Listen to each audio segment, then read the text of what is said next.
गोविंद दास एक दिन सुबह सुबह जंगल में शौच के लिए गए थे।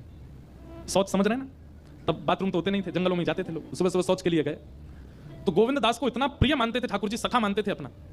हमारे श्रीनाथ जी को पता चली गोविंद दास जंगल गए हुए, ठाकुर जी भी पहुंच गए। अब यहाँ गोविंद दास निवृत्त हो रहे हैं जंगल में और ठाकुर जी ने देख लिया, अच्छा वहां बैठो है। तो ठाकुर जी बेर तोड़ तोड़ के लाए और पीछे से ऐसे मारने लगे उनमें। और गोविंद दास ने देखी कायर है, देखे ठाकुर जी तो बेर मार रहे हैं। अब इस बात को कौन विश्वास करेगा, पर ये लीला है, ठाकुर जी करते थे गोविंद दास के साथ। ऐसे ऐसे चरित्र हैं। और फिर पता गोविंद दास क्या करते, जो बेर उनमें पड़ता बैठी बैठी अवस्था में पकड़ के वो ठाकुर जी पर मारते थे।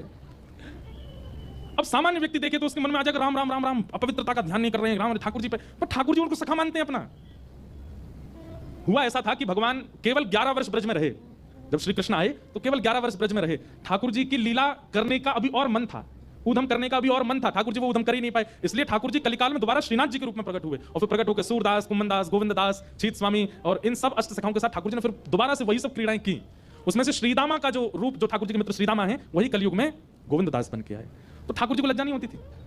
एक लीला ऐसी आती कि एक दिन ठाकुर जी गोविंददास के ऊपर चढ़ गए और बोले अब घोड़ा बन जा, मुझको शेयर करा। तो गोविंददास ऐसे चल के उनको घोड़ा बन के घूम रहे थे।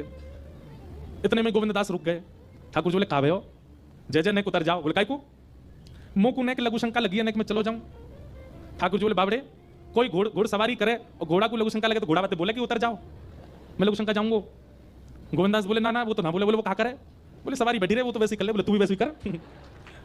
और आप विश्वास नहीं मानेंगे, गोविंददास ने सोचा कि नहीं नहीं नहीं, मैं ठाकुर जी की सेवा में हूं, मैं पूर्ण रूपेण सेवा में ही रहूंगा। इस वक्त मैं घोड़ा हूं तो मुझे घोड़े का ही भाव रखना है और धोती में ही। और किसी ने यह दृश्य देख लिया और जाकर के गोसाई जी को शिकायत कर दी। बोले गोविंददास बिल्कुल उसने आचार मर्यादा सब पानी में बहा दिया, ऐसे कर रहा था जंगल में। गोसाई जी ने बुलाया तो गोविंददास ने बताया, बोले जय जय बैठे पीठ पे। मोते बोले अब तो घोड़ा है भैया, कोई घोड़ा कहे कभी कि भैया उतर जाओ, मैंने जा रहा हूँ जंगल झाड़ी क्या हूँ, घोड़ा तो चल तो फिर तो कर ले, हमारे मैंने कर ले। गोसाई जी ने तब से नियम बना दिए, बोले भाई गोविंददास की कोई शिकायत मत किया करो मुझसे, उसको सब चीज की छूट है। क्यों, ठाकुर जी उसके संग ही रहते हैं। ऐसे सखा श्री गोविंददास।